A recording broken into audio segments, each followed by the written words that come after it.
Al final de la Segunda Guerra Mundial e inicios de la Guerra Fría, con la liberación de Corea por parte de las potencias aliadas, este territorio quedó dividido en zonas de influencias, tal y como pasó con Alemania y Berlín. Los gobiernos que surgieron, los reclamos mutuos de soberanía sobre toda la península, así como ser uno de los mejores escenarios para la confrontación ideológica imperante, llevaron a una guerra que definió las actuales República Popular Democrática de Corea, Corea del Norte, y la República de Corea, Corea del Sur, las cuales, a pesar de aún no haber firmado la paz, mantienen el anhelo de una reunificación, aunque cada uno bajo sus propios términos. Así llegamos a la pregunta de este video. ¿Es posible la reunificación de Corea? Dos estados que fueron alejados por sus ideologías, pero que se reconocen mutuamente como el mismo pueblo, ¿pueden volver a estar unidos? Para avanzar en este análisis, primero debemos entender qué es teóricamente este concepto de reunificación. Con esto nos referimos al caso en que se deja de lado la existencia de dos estados para la nueva existencia de uno solo que pueda albergar a toda la nación en su conjunto. Esto puede darse por fusión, así los dos estados dan origen a un tercero con personalidad jurídica diferente a sus predecesores. La reunificación también puede darse mediante absorción, en el caso en que alguno de los dos estados pierda su subjetividad, es decir, que deje de ser sujeto de derecho y obligaciones internacionales y se adhiera o se anexe a otro sujeto. El caso más reciente y más conocido es el de Alemania. Su reunificación se dio por la absorción de la República Federal de Alemania de la República Democrática de Alemania. Ahora bien, habiendo tocado el tema de la reunificación alemana, que partió del mismo conflicto que dividió a Corea, nos corresponde preguntar cómo fue posible tal reunificación y la caída del muro de Berlín. Ambas Alemanias desde su origen siempre tuvieron una injerencia muy fuerte de sus potencias aliadas.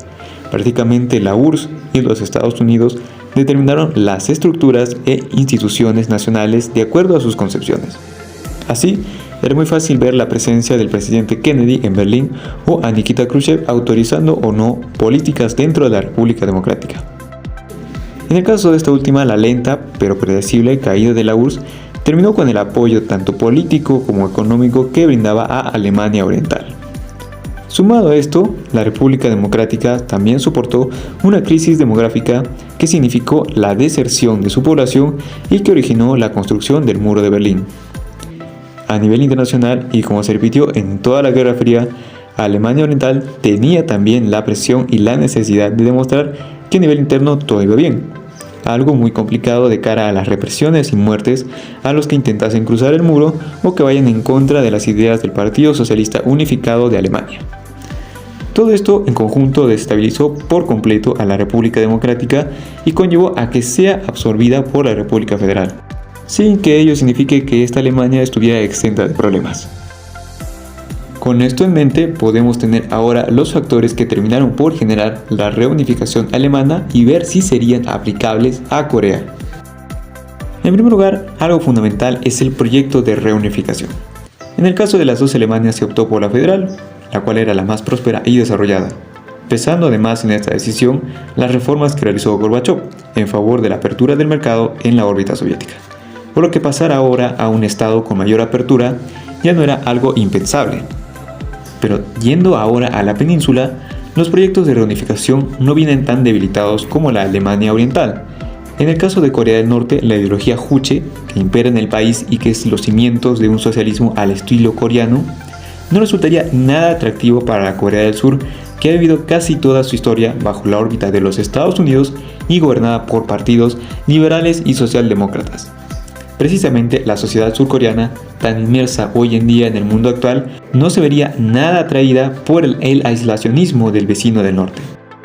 En este mismo sentido, Corea del Norte, por los mismos principios juches que acabamos de ver, no estaría nada interesada en ceder ante un modelo político y económico con mayores libertades y una limitada participación estatal. Y en cuanto a su población, y si ésta se ve atraída o no por el modelo del sur, más que esto en realidad son escapes a un país que les ofrece mayores libertades y que los acoge sin problemas. Pues dicho sea de paso, en caso de escapar a China y ser descubiertos, significa ser retornados a Corea del Norte. En un segundo lugar debemos ver si existen condiciones que harían ceder a una Corea al proyecto de la otra.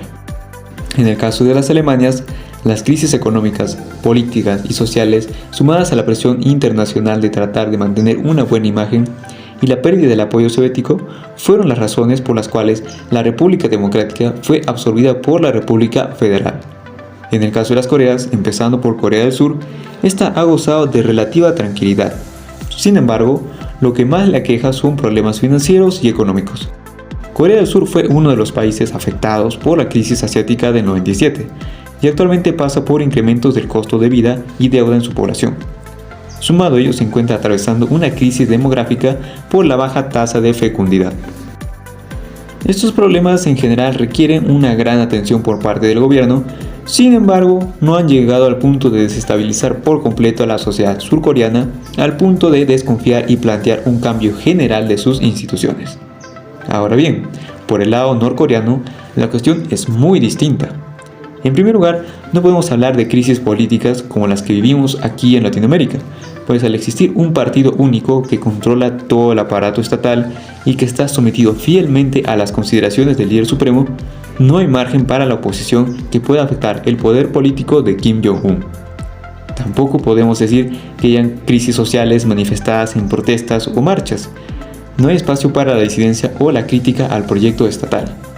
Sin embargo, si en estos ámbitos parece haber una relativa calma, no podemos dejar de lado o dejar fuera de análisis las crisis alimentarias existentes que llevaron al gobierno a pedir a sus ciudadanos que coman menos, o las crisis sanitarias como la más reciente con el COVID, pero que aún así se rechazaron ofrecimientos de vacunas. Y tampoco podemos olvidar las constantes tensiones que crea Corea del Norte con su programa nuclear y pruebas de misiles. Así entonces ambos estados presentan crisis, algunas más graves de otras, pero hasta el momento el manejo que han tenido las ha sabido controlar. Finalmente, otro factor muy importante para explorar una eventual unificación es el respaldo e influencia externa. Como vimos, en Alemania Oriental, esta recibía una gran influencia por parte de la URSS. Esta gran dependencia implicaba que la inevitable caída tendría graves efectos. Sin embargo, las cosas fueron muy distintas en la península. Desde un inicio, el fundador de Corea del Norte, Kim Il-sung, planteó como un principio de la ideología Juche la independencia política e ideológica, especialmente de la URSS y de China. Esta independencia fue lo que permitió un régimen tan hermético y que no permitía ni influencias de sus aliados ideológicos. Así las cosas, con la reconfiguración del sistema internacional al final de la Guerra Fría, Corea del Norte pudo adaptarse a nuevos roles y actores y mantenerse intacta. Incluso el contar con armamento nuclear permite a Corea del Norte tener un rol protagónico en el sistema internacional y que le da seguridad y respaldo al momento de tratar con las potencias y su vecino del sur. De todo lo anteriormente indicado, podemos llegar a concluir que aún no sería posible la reunificación de Corea. Los proyectos que ambos países tienen son irreconciliables entre sí. El sur proclama la democracia y esto permite el tránsito de gobiernos desde liberales hasta socialdemócratas. En cambio, en el norte, el establecimiento de un partido único choca con las concepciones generales del concepto de democracia. De igual forma, en temas como derechos humanos, el sur ha reconocido y garantizado una amplia gama de derechos y libertades. En el norte, son conocidas las limitaciones a libertades básicas como del pensamiento y de expresión. Asimismo, las condiciones que podrían hacer propicio que uno de los dos estados ceda ante el otro aún no han llegado a los extremos necesarios como en el caso de Alemania. Tomando el caso de Corea del Norte, a pesar de las graves crisis alimentarias o sanitarias, la postura del Estado no ha sido ceder en sus intereses en favor de mejoras para sus ciudadanos, sino el rechazar vacunas o pedir que la población coma menos es buscar que la población ceda en favor de los intereses del Estado. El anhelo de la reunificación siempre ha encontrado complicaciones. Con el paso del tiempo, estas incluso se han adaptado a las nuevas circunstancias, permitiendo así agravar las diferencias.